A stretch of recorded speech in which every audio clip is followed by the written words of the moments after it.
प्रिय छात्रों,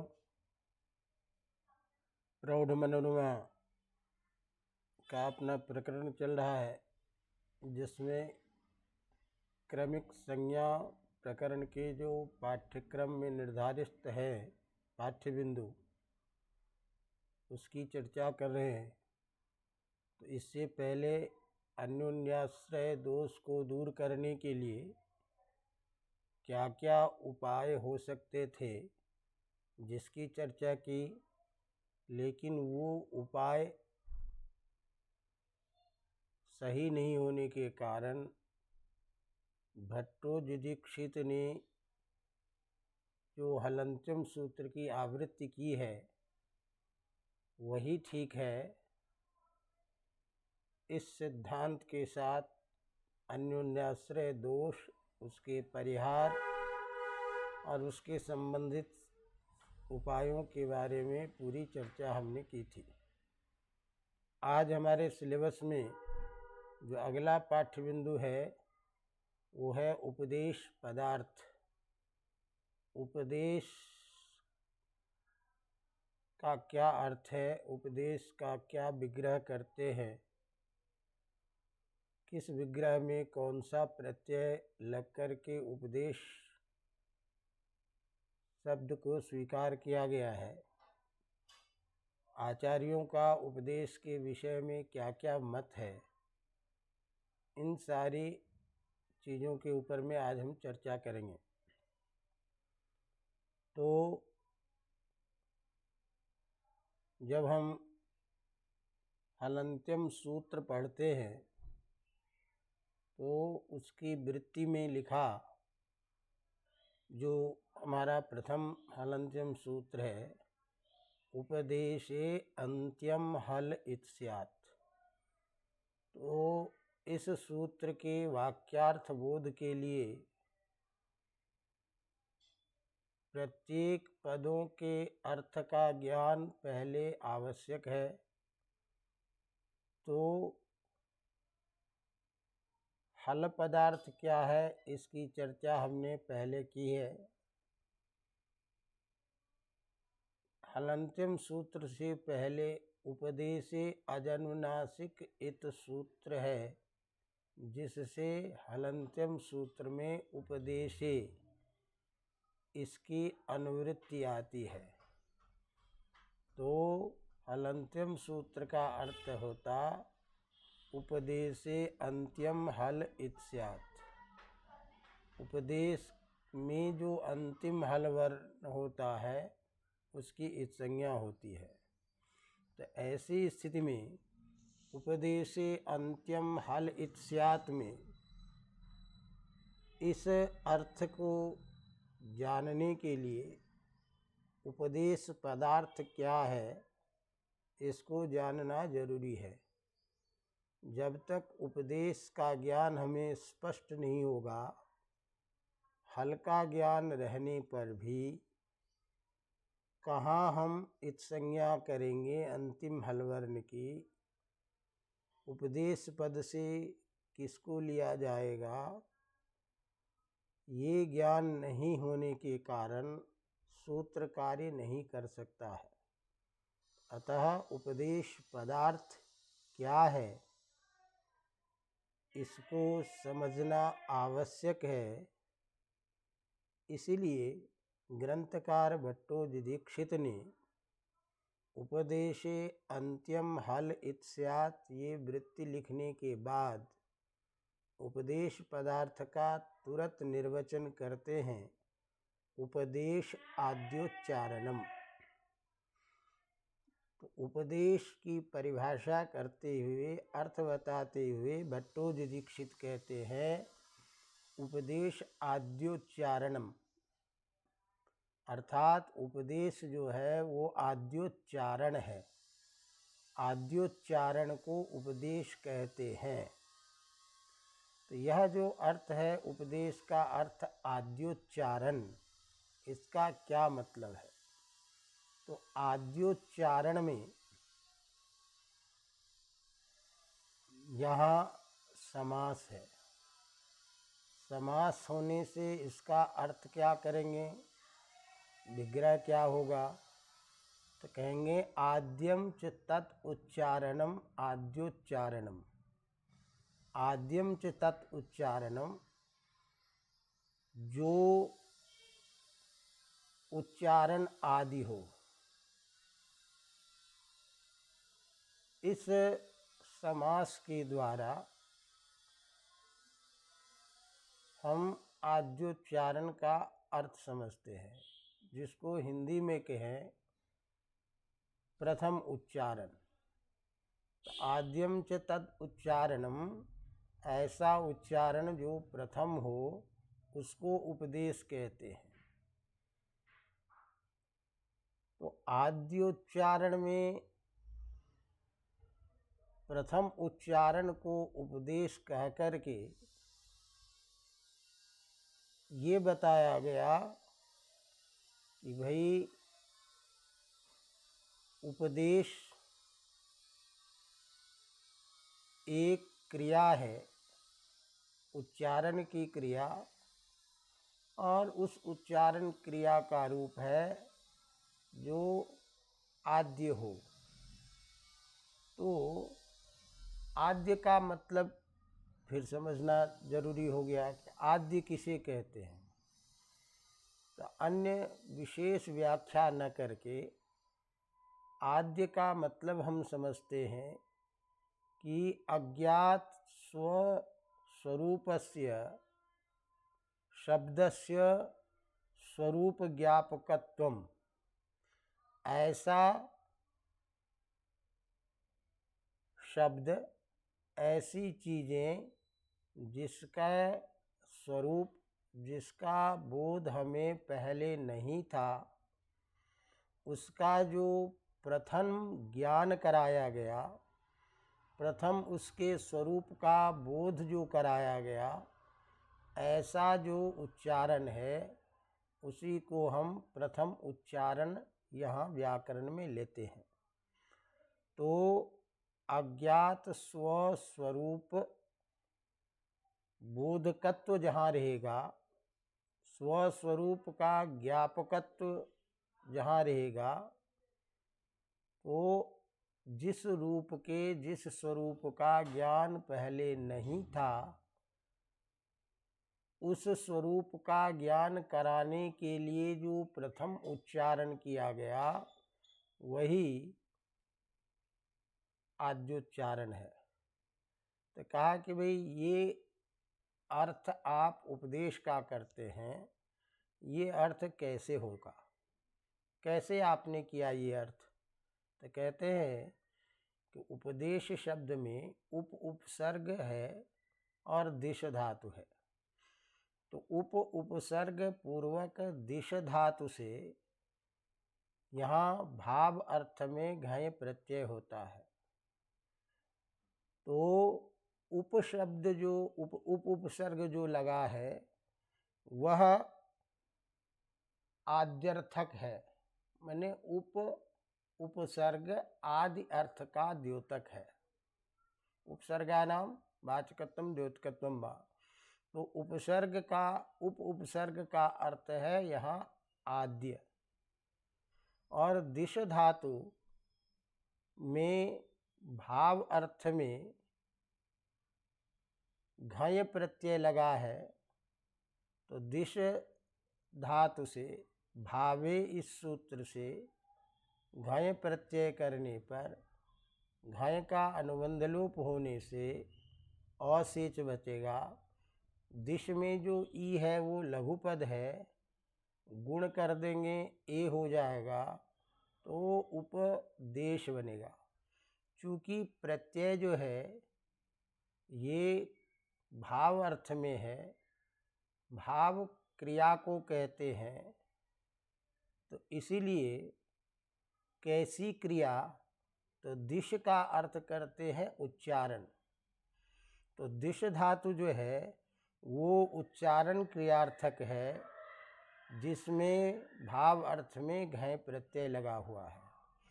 तो इस प्रकार आद्यर्थ का वाचक उपसर्ग के साथ उच्चारण क्रियार्थक जो दिश धातु इससे भाव अर्थ में घय प्रत्यय करके उपदेश शब्द बना है। इसीलिए इसका जब हम विग्रह करेंगे तो उपदेशनम उपदेशः, ये इसका विग्रह होगा।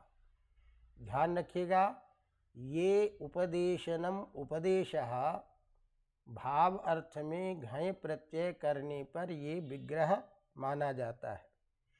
तो इसलिए उपसर्ग पूर्वक दिश धातु से भाव अर्थ में घय प्रत्यय करके उपदेशनम उपदेशः, इस व्युत्पत्ति से उपदेश का अर्थ प्राप्त हुआ आद्योच्चारणम, और उसमें आद्योच्चारण में आद्यत्व जो है उसका मतलब है अज्ञात स्वस्वरूप का ज्ञापक होना। तो इस बात को ध्यान में रखते हुए भाव अर्थ में घय प्रत्यय करके उपदेशनम उपदेशः, इस विग्रह के द्वारा उपदेश शब्द का अर्थ भट्टोजी दीक्षित लिखते हैं उपदेश आद्योच्चारणम। तो ध्यान रखिएगा कि भट्टोजी दीक्षित ने उपदेश आद्योच्चारणम कहा है। इस उपदेश आद्योच्चारणम का अर्थ उपदेशनम उपदेशः ये है, और ये भाव अर्थ में घय प्रत्यय हो करके बना है, इसीलिए ये भट्टोजी दीक्षित का मत है। तो भट्टोजी दीक्षित के मत में उपदेश का अर्थ आद्योच्चारण, भाव अर्थ में घय प्रत्यय हो करके निष्पन्न यह उपदेश शब्द है। अवगतम? इसीलिए इस बात को ध्यान में रख करके यहाँ ये समझना चाहिए कि अज्ञात स्वस्वरूप ज्ञानाय अपूर्वम यद उच्चारणम तद उपदेश इति निगद्यते। किसी भी अज्ञात स्वरूप को ज्ञापित करने के लिए जो अपूर्व उच्चारण है, पहले जिसका उच्चारण नहीं किया गया हो, ऐसा जो उच्चारण है वही उच्चारण उपदेश है। तो कहा कि ये जो अर्थ करते हैं भट्टोजी दीक्षित, इसमें और कोई प्रमाण है कि ये भट्टोजी दीक्षित का अपना मत है? तो चूँकि हमारा प्रमाण जो होता है, हमारे पूर्ववर्ती जो आचार्य होते हैं, उन आचार्यों के व्याख्यान कथन को प्रमाण के रूप में उपस्थापित किया जाता है। विशेष रूप से अंतिम जो हमारा प्रमाण है वो भाष्य का वचन है और भाष्य की व्याख्या है। तो भाष्य की व्याख्याकार प्रदीपकार जो प्रदीप व्याख्या लिखते हैं, उसमें यदि कोई बात कहते हैं तो वो भी हमारे लिए प्रमाण है। नागेश भट्ट हमारे लिए कुछ कहते हैं तो वो भी प्रमाण है। तो इसीलिए भट्टोजी दीक्षित ने जो बातें कही है कि उपदेशनम उपदेशः अज्ञात स्वरूप ज्ञापनाय अपूर्वम यद उच्चारणम तद उपदेश इति निगद्यते, इसमें इस बात के समर्थन में कहते हैं कि टीकाकार, इसीलिए प्रदीपकार ने स्पष्ट ये बातें कही कि येषां तु स्वरूप ज्ञानाय अपूर्वम उच्चारणम तेषामेव उपदेश व्यवहार इति। तो प्रदीपकार ने अपने कैयट ने अपने प्रदीप व्याख्या में ये बातें कही कि अपूर्व येषां स्वरूप ज्ञानाय, जिसके स्वरूप ज्ञान के लिए अपूर्व उच्चारण किया गया हो, उसी अपूर्व उच्चारण को उपदेश व्यवहार किया जाता है। इत्थम उपदेशनम उपदेशः, ये मनोरमाकार का मत है कि उपदेश आद्योच्चारण है। अब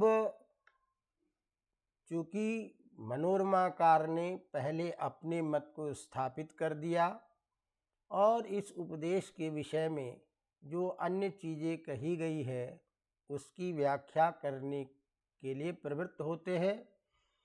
और जहाँ दूसरे आचार्यों का जो मत है उस मत को पहले उपस्थापित करते हैं और फिर प्रमाण आदि के द्वारा उसका खंडन भी करते हैं। तो इसीलिए दूसरा मत क्या है? तो दूसरा मत ये है कि उपदेश पद की सिद्धि करण व्युत्पत्ति के द्वारा की जाती है और करण अर्थ में घय प्रत्यय करके उपदेश पद की सिद्धि की जाती है। उपदिश्यते अनेन, जिसके द्वारा उपदेश किया जाए, जिसके द्वारा उपदेश हो उसको हम उपदेश कहते हैं। तो जिसके द्वारा इस अर्थ के करने से शास्त्र पकड़ में आता है। तो एतादृश शास्त्र हमारे लिए उपदेश है जो व्याकरण में धातु सूत्र इत्यादि के रूप में कहा गया है। तो इसलिए शास्त्र को उपदेश के रूप में ग्रहण करने के लिए उपदिश्यते अनेन इस करण अर्थ में उपदेश शब्द की सिद्धि मानते हैं और इसी तरह से करण अर्थ में व्युत्पत्ति करते हैं। ये बात भाष्य और वार्तिककार के द्वारा कही गई है। तो भाष्य में और वार्तिक आदि के वृत्ति आदि के ग्रंथ में करण अर्थ में उपदेश पद की जो सिद्धि की गई है उस पर विचार करते हुए भट्टोजीदीक्षित लिखते हैं कि यद्यपि उपदिश्यते अनेन इति करण व्युत्पत्त्या शास्त्रम उपदेश इति शास्त्र इति भाष्य वृत्त्यादिषु व्याख्यातम्। यद्यपि उपदिश्यते अनेन इस करण व्युत्पत्ति के द्वारा शास्त्र को उपदेश के रूप में कहा गया है। तो शास्त्रम उपदेशः, ये बातें करण व्युत्पत्ति करके भाष्य वृत्ति आदि में व्याख्या की गई है।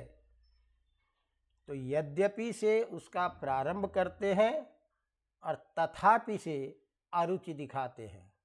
तो कहते हैं ये जो बातें कही है तथापि, ये बातें यद्यपि उपदिश्यते अनेन इति करण व्युत्पत्त्या शास्त्रम उपदेश इति भाष्य वृत्त्यादिषु व्याख्यातम्, तथापि तत्प्रौढ़िवाद मात्रम। यद्यपि ये बात कही गई है लेकिन वो बातें प्रौढ़िवाद मात्र है।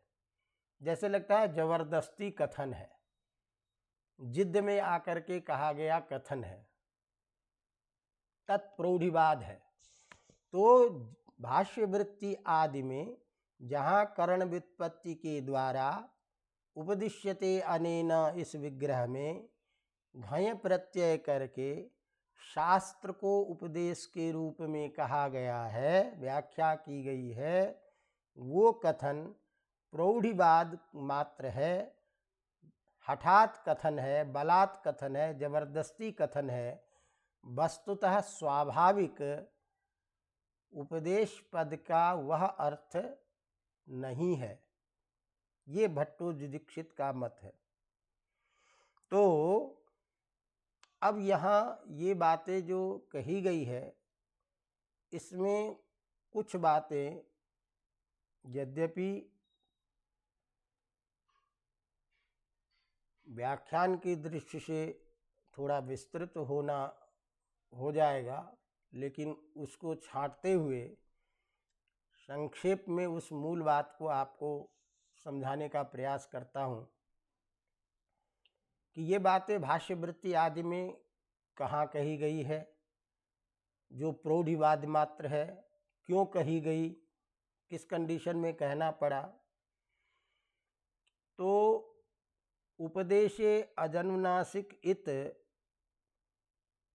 इस सूत्र की जब व्याख्या की जा रही है भाष्य में, तो प्रश्न उठा कि इस सूत्र में उपदेश ग्रहण क्यों किए। उपदेशे अजनुनासिक इस सूत्र में जो ये कहा गया कि उपदेश में जो अनुनासिक अच है उसकी इत संज्ञा हो, तो कहते हैं कि इसमें उपदेश ग्रहण क्यों किया। तो कहते हैं उपदेश यह जो है ग्रहण नहीं करते तो अभ्र आम अपह इत्यादि प्रयोग में आंग की इत संज्ञा हो जाती, क्योंकि आंग अनुनासिक है। कहते हैं क्यों हो जाती इत संज्ञा, उपदेश ग्रहण करने से क्यों नहीं होगा। तो कहते हैं उपदेश का मतलब होता है प्रत्यक्षमाख्यानम उपदेशः। प्रत्यक्षमाख्यानम उपदेशः अर्थात जो प्रत्यक्ष सीधा सीधा किसी सूत्र के द्वारा कहा जाता है उसे हम उपदेश कहते हैं। ये उपदेश की परिभाषा है। और गुणैः प्रापणम उद्देश्यः, गुणों से के द्वारा किसी चीज के विधान करने पर यदि वह उस तरीके का होता है तो वो उद्देश्य कहलाता है। जैसे उदाहरण से समझिए कि एक व्याकरण में सूत्र है ऊय। ऊय इस सूत्र से ऊ के स्थान में ऊय का विधान किया जाता है अनुस्वार घटित। तो ये ऊ के द्वारा, ऊय सूत्र के द्वारा यहाँ ऊय को साक्षात अनुनासिक का विधान किया गया है। तो इसीलिए ऊ को ऊई हो जाना और ऊई अनुनासिक जो है ये प्रत्यक्ष माख्यान है। लेकिन अभ्र आ अपह इस स्थिति में आ को आंगो अनुनासिक छंदसी इस सूत्र से अनुनासिक का विधान किया जाता है। तो आ जो है पहले अनुनासिक नहीं था, उसको आंगो अनुनासिक छंदसी से जब अनुनासिक किया गया तब जाकर के आ अनुनासिक हुआ। तो प्रथम सूत्र के द्वारा साक्षात कथन नहीं है, अनुस्वार आदि का विधान करने के कारण ये अनुनासिक बना हुआ है। इसीलिए ये प्रत्यक्ष आख्यान नहीं है, उद्देश्य है। तो यदि हम उपदेश ग्रहण सूत्र में नहीं करते तो जहाँ कहीं भी होता अनुनासिक उसकी इत संज्ञा हो जाती, चाहे वो प्रथम उच्चारण शास्त्र के द्वारा उच्चारण किया गया हो या गुणों के द्वारा प्राप्त हुआ हो। किसी भी रूप में अनुनासिक होने से उसकी इत संज्ञा होने लग जाती। तो ऐसे जो गुणभूत जो अनुनासिक है, जो उद्देश्य के रूप में ग्रहण किया गया है, उस उद्देश्य की इत संज्ञा न हो जाए उसको रोकने के लिए उपदेश ग्रहण किया। इसलिए उपदेश और उद्देश्य दो अलग अलग चीज है। तो जहाँ उपदेश होगा वहीं अनुनासिक वर्ण के अच की इत संज्ञा होगी। ये कहने पर, ये विधान करने पर अभ्र आम अपह इत्यादि प्रयोग में आंग की इत संज्ञा नहीं होगी। अतः अब्र आम अपह इत्यादि में आकार की इत संज्ञा न हो जाए, इसलिए सूत्र में उपदेश ग्रहण किया गया। उस पर वृत्त्यादि ग्रंथ में ये बातें कही गई है कि देखिए, आप जो कहते हो कि प्रत्यक्षमाख्यानम उपदेशः गुणैः प्रापणम उद्देश्यः, ये अलग अलग चीज है, लेकिन लोक व्यवहार आदि में, शास्त्र व्यवहार आदि में उपदेश और उद्देश्य दोनों को एक अर्थ में लिया जाता है। तो उपदेश और उद्देश्य दोनों एक ही चीज है, दोनों में संकीर्णता है। उपदेश अर्थ में भी उद्देश्य का प्रयोग किया जाता है, उद्देश्य अर्थ में भी उपदेश का प्रयोग किया जाता है। तो उपदेश और उद्देश्य दोनों में सांकर्य होने के कारण, संकीर्णता होने के कारण, उपदेश ग्रहण करने पर भी अब्र आम अपह इत्यादि में अनुनासिक होने के कारण उसकी इत संज्ञा हो ही जाएगी। आपका उपदेश ग्रहण करने से भी इत संज्ञा नहीं रुकेगी। तो उसी बात को कहा कि भाई लोक व्यवहार में उपदेश और उद्देश्य इस दोनों में संकीर्णता देखी जाती है। जैसे उदाहरण के तौर पर कहते हैं कि शिष्येन अनुवाकम भवान उद्दिशतु। शिष्य कहता है गुरुजी से कि आप हमें अनुवाक का उद्देश्य कीजिए। ऐसे कहने पर गुरुना सन्नो देवीयम अधीश्व, इस तरह से कहने पर गुरुजी कहते हैं कि सन्नो देवी, ये जो मंत्र है इसका अध्ययन करो, इसका पाठ करो। फिर कहता उद्दिष्टो में अनुवाक, मैं इस वाक का हमें उद्देश्य किया गया।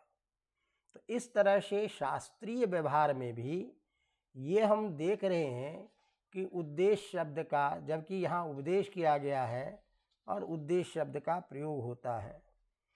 लोक व्यवहार में भी हम ये देखते हैं कि उपदिष्टों में पंथा, इन्होंने हमें इस रास्ते का उपदेश किया गया है। तो उपदेश और उद्देश्य इन दोनों में संकीर्णत्व का जो व्यवहार है उसको देखने पर ऐसा लोक व्यवहार के प्रमाण से जो उपदेश है वह उद्देश्य भी है। तो उपदेश में जो काम होगा वो काम उद्देश्य में भी हो जाएगा। तो ऐसी स्थिति में अब्र आम अपह इत्यादि प्रयोग की इत संज्ञा हो ही जाएगी। तो ऐसी स्थिति में अब अब्र आम अपह इसकी अनुनासिक संज्ञा न हो, इसको रोकने का कोई उपाय तो आपको करना ही पड़ेगा। वो उपाय क्या हो सकता है? क्योंकि उपदेश और उद्देश्य कहने से भी, उपदेश कहने पर भी उपदेश और उद्देश्य एक ही चीज है। तो जो काम उपदेश में होता है वो काम उद्देश्य में भी होगा। तो जो प्रत्यक्ष आख्यान है उसमें भी इत संज्ञा होगी, गुणैः प्रापणम जो होगा उसमें भी इत संज्ञा होगी। तो जिस इस संज्ञा को रोकने के लिए आपने उपदेश ग्रहण किया वो इत संज्ञा तो रुकी नहीं। अब जब नहीं रुकी तो ऐसा कोई उपाय तो आपको करना ही पड़ेगा जिस उपाय से अब्र आम अपह इत्यादि की अनुनासिक संज्ञा न हो। तो इस तरह की परिस्थिति को देख करके वृत्तिकार ने क्या किया, कहा कि हम इस सूत्र का स्वरूप, उपदेशी अनुनासिक सूत्र का स्वरूप हम कुछ चेंज करेंगे, परिवर्तित करते हैं। तो उन्होंने न्यास कर दिया कि उपदेश ने अजनुनासिक, तो उपदेश अजनुनासिक इत करके उपदेश ने अजनुनासिक इत ऐसा न्यास कर दिया कि ये बात कहनी चाहिए, उपदेश ने अनुनासिक इत। और ये जब उपदेश ने अनुनासिक इत करेंगे तो ऐसी स्थिति में उपदेशन क्या चीज़ है, तो किम पुनरुपदेशनम, तो उसका अर्थ किया शास्त्रम। तो उपदिश्यते अनेन इति उपदेशनम तच्च शास्त्रम इत्यर्थः। तो ये वृत्तिकार ने उपदेशे अजनुनासिक इत इस सूत्र का ऐसा न्यास किया। तो भाष्यकार ने वहाँ कहा कि भाई आप इस अर्थ को, शास्त्र इस अर्थ को लाने के लिए जो भगवान पाणिनि के सूत्र के न्यास को ही आप चेंज कर रहे हो, ऐसा करना ठीक नहीं है। आप शास्त्र को लेना चाहते हो तो शास्त्र पद तो करण व्युत्पत्ति से भी हो जाएगा कि यदि हम उपदिश्यते अनेन ये विग्रह यदि कर लेंगे तो इस विग्रह के करने पर ये न उपदिश्यते तद उपदेशः, ऐसा अर्थ करने पर शास्त्र प्रकर में आ ही जाएगा। तो ऐसी स्थिति में भाष्यकार ने वार्तिककार के द्वारा किए गए उपदेशे अजनुनासिक इत इस सूत्र का उपदेश ने अजनुनासिक इस न्यास का खंडन करने के लिए कह दिया कि करण अर्थ में व्युत्पत्ति करने से भी ये चीज़ें बात हो जाएगी, शास्त्र पकड़ में आ जाएगा। तो अब जब करण अर्थ में हम व्युत्पत्ति करेंगे तो करण अर्थ में उपदेश शब्द बनेगा नहीं। क्यों? कि करण अर्थ में तो लुट प्रत्यय होगा और उपदेश शब्द की सिद्धि घाय प्रत्यय करने पर ही होगी। तो इसका मतलब क्या है, शब्द तो उपदेश है ही, लेकिन करण अर्थ में हम घाय प्रत्यय करते हैं। तो इस प्रकार आज भाष्यकार ने भी उपदेशे अजनुनासिक इत्यादि सूत्र में करण व्युत्पत्ति के द्वारा उपदेश शब्द की सिद्धि की है। अब इसमें भी कुछ बातें हैं कि यद्यपि आदेश उपदेशे असिति इत्यादि सूत्र में भाव गयंत ही उपदेश माना गया है, उपदिश्यते अनेन ये व्युत्पत्ति केवल उपदेशे अजनुनासिक इस सूत्र में भी ही माना गया है। लेकिन सिद्धांततः ये मत है कि भाष्यकार ने उपदिश्यते अनेन इस विग्रह में करण अर्थ में घय प्रत्यय किए हैं। तो ये जो भाष्य वृत्ति आदि में करण अर्थ में घय प्रत्यय करके उपदेश की व्याख्या की गई है, उसके लिए भट्टोजी दीक्षित कहते हैं कि ये एक प्रौढ़िवाद कथन मात्र है, ये हठात कथन है। क्योंकि सिद्धांततः भाष्यकार ने जिस वृत्तिकार के मत को खंडन करने के लिए जो बातें जहाँ कही, वो नियम सब जगह लागू करना ठीक नहीं है। इसीलिए उपदेश पद को भाव गयंत ही स्वीकार करना चाहिए, प्रौढ़िवाद मात्र है। कहा क्यों प्रौढ़िवाद मात्र है? तो कहते हैं, कारण दे रहे हैं भट्टोजी दीक्षित जी, करणे घयो दुर्लभत्वात्, करण अर्थ में घय प्रत्यय दुर्लभ है। करण अर्थ में घय प्रत्यय दुर्लभ है। कहा क्यों दुर्लभ है? तो करण अर्थ में करणाधिकरणयोश्च सूत्र सीधा सीधा ल्युट प्रत्यय करता है। तो करणाधिकरणयोश्च जब सीधा सीधा ल्युट करता है करण अर्थ में, तो ऐसी स्थिति में करण अर्थ में जो आप घय प्रत्यय करते हैं, उस घय प्रत्यय का लुट प्रत्यय के द्वारा बाध हो जाएगा। तो लुट प्रत्यय का जब बाध हो जाएगा, क्योंकि करणाधिकरणयोश्च ये सूत्र सीधे करण अर्थ में लुट प्रत्यय करता है, अधिकरण अर्थ में लुट प्रत्यय करता है, तो ऐसी स्थिति में वहाँ घय प्रत्यय नहीं कर सकते, क्योंकि घय प्रत्यय का बाध हो जाएगा। इसीलिए ये कहना कि करण अर्थ में घय प्रत्यय हो जाएगा, ये बात ठीक नहीं है। अवगतम। और यही प्रौढ़िवाद कथन है कि भाष्यकार ने कहीं किसी के खंडन में जो बातें कहीं, उस चीज को आप सर्वत्र प्रमाण में रख करके यहाँ कह देंगे कि करण अर्थ में व्युत्पत्ति है, उपदेश शब्द की सिद्धि, ये ठीक नहीं है। तो कहते हैं कि चलिए, आप कह रहे हो कि करण अर्थ में लुट प्रत्यय का बाध हो जाएगा, तो कोई बात नहीं, लेकिन हम करणाधिकरणयोश्च इस सूत्र से हम लुट प्रत्यय करते ही नहीं हैं। लुट प्रत्यय नहीं करेंगे इस सूत्र से, जिससे कि घय प्रत्यय का बाध हो। हम करणाधिकरणयोश्च इस सूत्र से यदि लुट प्रत्यय करेंगे, तब तो आपकी बात ठीक है कि हम बाध हो जाएगा घय प्रत्यय का। तो कहा फिर किससे करोगे? तो कहते हैं एक सूत्र है, पुंसी संज्ञायाम घ प्रायेण।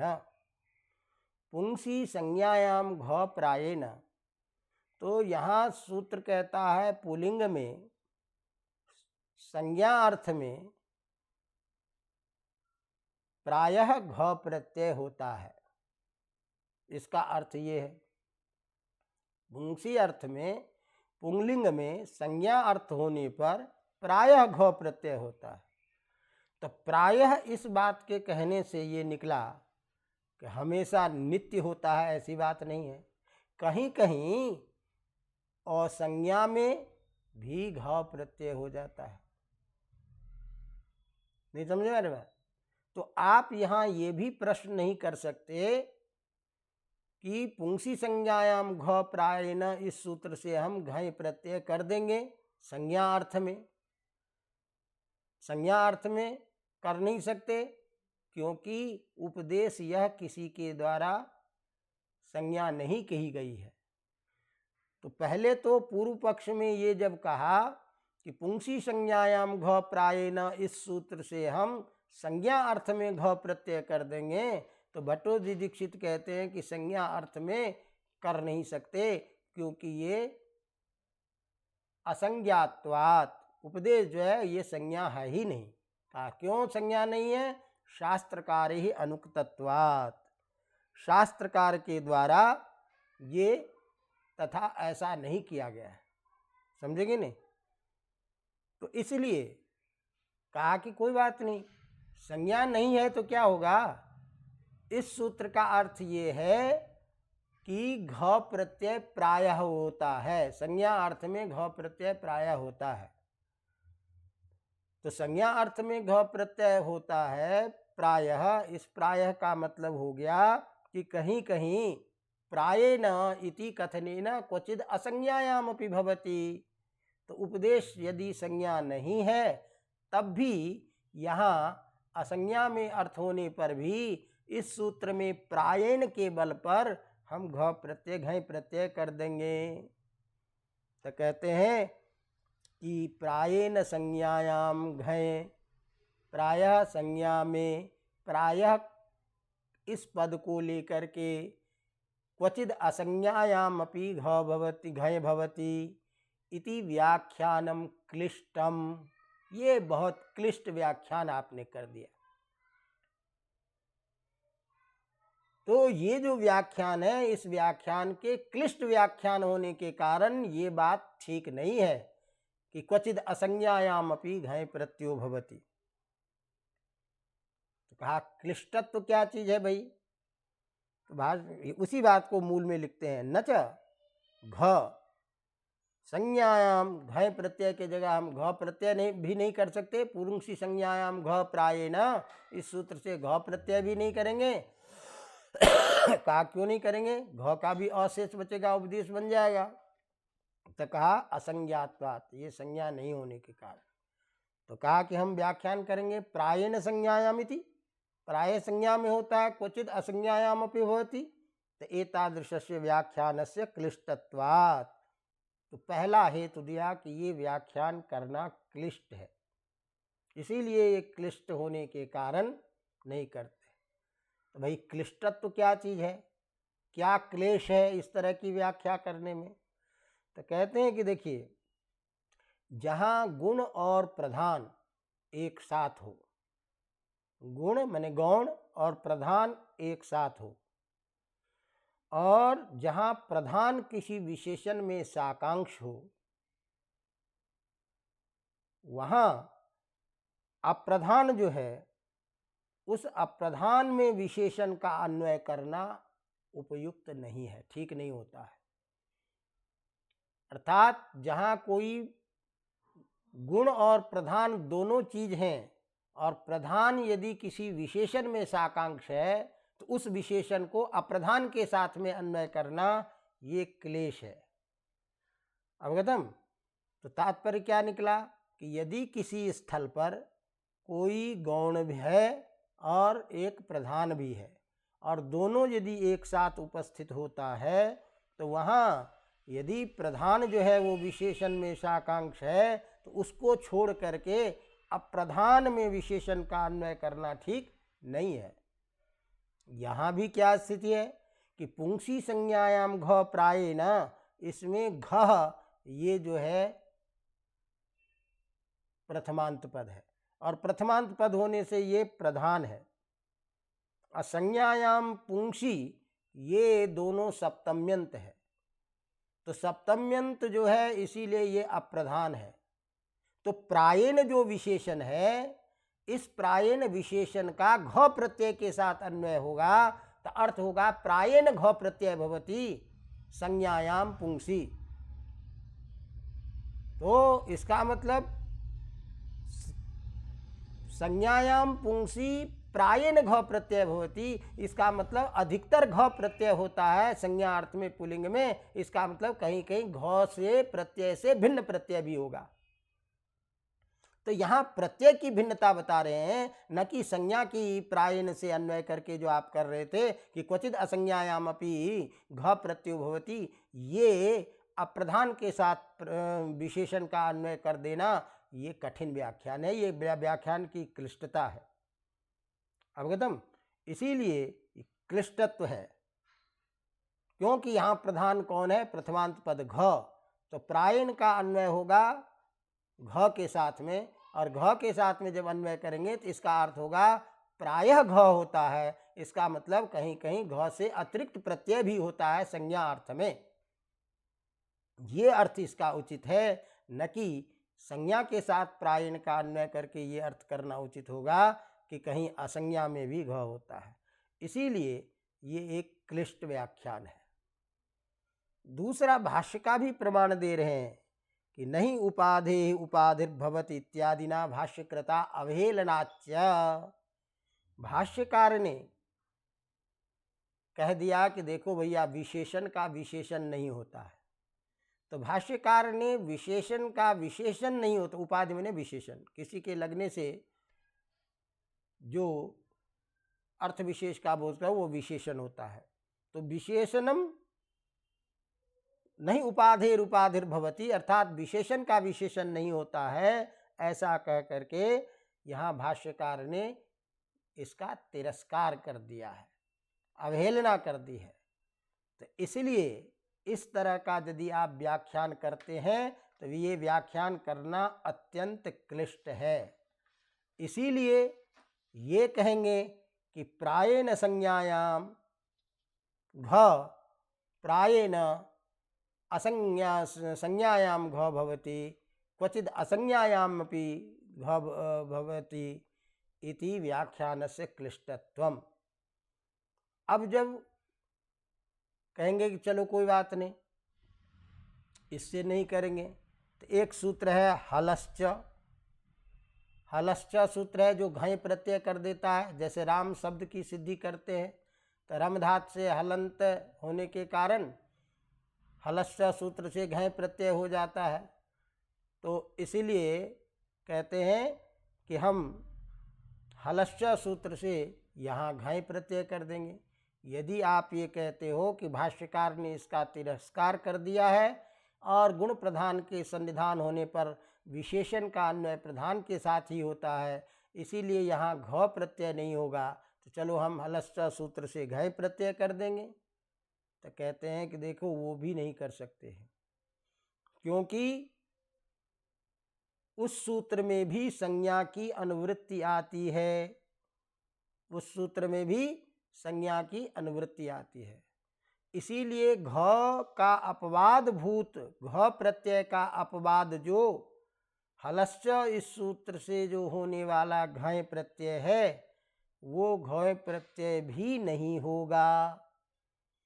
तो इस तरह किसी भी कंडीशन में करण अर्थ में घय प्रत्यय नहीं हो सकता, बाध हो जाएगा। तो कहते हैं कि इसका बाध कैसे होगा, इस बात को यहाँ शब्द रत्नकार भी स्पष्ट करते हैं कि अकर तरिचकार के संज्ञायाम, इस सूत्र में संज्ञायाम इसके प्रायिक होने के कारण करण अर्थ में प्राप्त घय का लुट प्रत्यय न बाधा स्यात्। तो इस तरीके से ये यहाँ बाध होगा।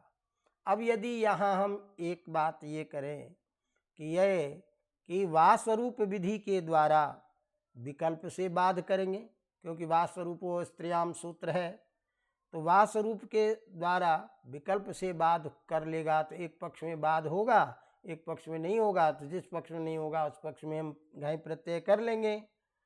तो कहते हैं कि नहीं, ये भी नहीं कर सकते, क्योंकि इक्त ल्युट तुमुन खलर्थक प्रत्ययेषु वासरूप विधेय प्रतिषेधात्। इक्त प्रत्यय, ल्युट प्रत्यय, तुमुन प्रत्यय, खलर्थक प्रत्यय, इसके प्रयोग में वासरूप विधि का प्रतिषेध होता है। तो इसीलिए वासरूप विधि के द्वारा भी नहीं करते हैं। तो इसका मतलब यदि आप ये कहो कि जैसे स्नानीयम चूर्णम में एक पक्ष में बाहुल्कात करण अर्थ में अनियर प्रत्यय होता है, उसी तरह से यहाँ बाहुल्कात करण अर्थ में घय प्रत्यय कर लेंगे तो ये चीज़ें स्थिति नहीं बनेगी। अवगतम? तो इसीलिए ये यहाँ तक का पक्ष गलत हो गया।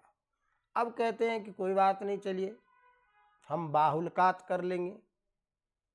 बाहुल्कात तो कहीं भी कर सकते हैं, तो बाहुल्कात हम यहाँ घय प्रत्यय कर लेंगे करण अर्थ में। तो कहते हैं कि बाहुल्कात ये समाधान जो है ये अगतिक गति है, ये अगतिक गति है। इसीलिए इस अगतिक गति के कारण कभी भी यहाँ घय प्रत्यय करना करण अर्थ में ठीक नहीं है। अतः किसी भी प्रकार से करण अर्थ में घय प्रत्यय होने की संभावना नहीं होने से ये कहना कि करण अर्थ में यहाँ घय प्रत्यय होगा, ये कथन तो प्रौढ़िवाद मात्र है, हठात कथन है। अतः उपदिश्यते अनेन, इस अर्थ ऐसा विग्रह करके करण अर्थ में घय प्रत्यय जिस किसी ने कहा, जिस किसी भाष्यवृत्त्यादि में व्याख्यात है, वह व्याख्यात प्रौढ़िवाद मात्र कथन है। तो भट्टोजिदीक्षित के मत में सिद्धांतता ये निकला उपदेशनम उपदेशः, यही प्रयोग ठीक है। और भाष्य आकार के मत में उपदिश्यते अनेन, इस विग्रह में भी तो भाष्यकार ने भाई घय प्रत्यय करेंगे तो कैसे करेंगे, बाहुल्कात के बिना तो होगा ही नहीं, इसीलिए भाष्य के मत में बाहुल्कात घय प्रत्यय स्वीकार कर लेते हैं शास्त्रकारों ने। अवगतम? लेकिन अब एक प्रश्न ये आया कि आपने कहा उपदेश और उद्देश्य में संकीर्ण हो जाएगा, तो उस दृष्टि से तो यहाँ उपदेशे अजन्नासिक इत सूत्र में तो समस्या रहेगी ही। ये भट्टोजिदीक्षित के प्रति आशंका करते, उस आशंका के लिए कहते हैं कि नहीं, ये कहना ठीक नहीं है, क्योंकि भाष्यकार ने उच्चार्य वर्णान आह उपदिष्टा इमे वर्णाः इत्यादि भाष्य के प्रयोग के बल से उपदेश शब्दस्थ का उच्चारणार्थत्व निर्णय कर दिया गया है। तो भाष्यकार ने स्वयं उपदिष्टा इमे वर्णाः उच्चार्य वर्णान आह इत्यादि स्वयं उन्होंने प्रयोग किया है, और भाष्यकार के द्वारा ये उच्चारण करना इस बात को तय कर देता है कि उपदेश का अर्थ है आद्योच्चारण। अवगतम। ऐसी स्थिति में भाष्यकार का भी प्रमाण हमारे पास है कि भाष्यकार स्वयं इस तरह से कह रहे हैं। तो भाष्यकार के द्वारा एक किसी प्रसंग में खंडन मात्र के लिए, खंडन करने के लिए जो चीज़ें कही गई है कहीं पर में, उसको प्रमाण दे करके करण अर्थ में लुट करना ठीक नहीं है। अब बात आई कि लोक में जो संकीर्णत्व है उसका परिहार कैसे कहते हैं। तो लौकिक व्यवहार का संकीर्णत्व का परिहार कैसे होगा, तो उसके लिए कहते हैं कि यहाँ उपदेश पद का उद्देश्य में लक्षणा हो सकता है।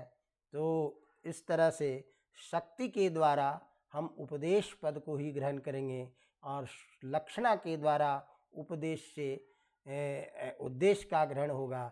तो उद्देश्य अर्थ में उपदेश शब्द लाक्षणिक है, इस अर्थ के द्वारा संकीर्णत्व का भी व्यवहार जो है वो हट जाएगा, उसका परिहार हो जाएगा। अतः शक्तिग्राहक वृद्ध व्यवहार के बल पर यही सिद्ध होता है कि उपदेश का अर्थ है आद्योच्चारण, और आद्योच्चारण अर्थ तभी अर्थ होगा जब घय प्रत्यय करके करेंगे। इस तरह से उपदेशनम उपदेशः भाव अर्थ में घय प्रत्यय, यही सिद्धांत पक्ष भट्टोजी दीक्षित के मत में है। तो ये एक प्रसंग उपदेश के विषय में हमने आपको अभी बताया। अब इसके बाद प्रक्रिया कौमुदीकार उपदेश के विषय में कुछ कहते हैं कि धातु सूत्र गणोनादि वाक्यलिंगानुशासनम आगम प्रत्यादेशा उपदेशा प्रकृतिता, इस तरह से पढ़ते हैं। और इस कारिका में आधी भाग को कर्म में व्युत्पत्ति करते हैं और आधे भाग को करण में व्युत्पत्ति करते हैं। इस तरह से एक ही शब्द को दो दो प्रकार की व्युत्पत्ति करके अर्थ करते हैं, जिसमें महान गौरव है, और वो स्वीकार करना भी ठीक नहीं है। इस बात को हम फिर आगे की प्रक्रिया में करेंगे। तो आज एक प्रकरण आ गया कि उपदिश्यते अनेन, इस करण व्युत्पत्ति के द्वारा जो उपदेश पद को स्वीकार किया गया है वो उचित नहीं है, और भट्टोजी दीक्षित के मत में भाव अर्थ में ही घय प्रत्यय करके उपदेशनम उपदेशः इसका प्रयोग होता है, जिसका अर्थ है आद्योच्चारणम। आद्योच्चारणम में आद्यत्व का अर्थ है अज्ञात स्वस्वरूप ज्ञापकत्व। यह उच्चारण ही आद्योच्चारण कहलाता है, और यही उपदेश का अर्थ स्वीकार करना चाहिए। तो आज की कक्षा यहीं, बाकी शेष फिर आगे की कक्षा में मिलेंगे। आप लोग अधिक से अधिक वीडियो को देखते रहिए, सुनते रहिए, और इसे आगे भी बढ़ाइए ताकि अधिकतर छात्रों तक ये पहुंच सके। तो इसी के साथ विराम लेते हैं। धन्यवाद।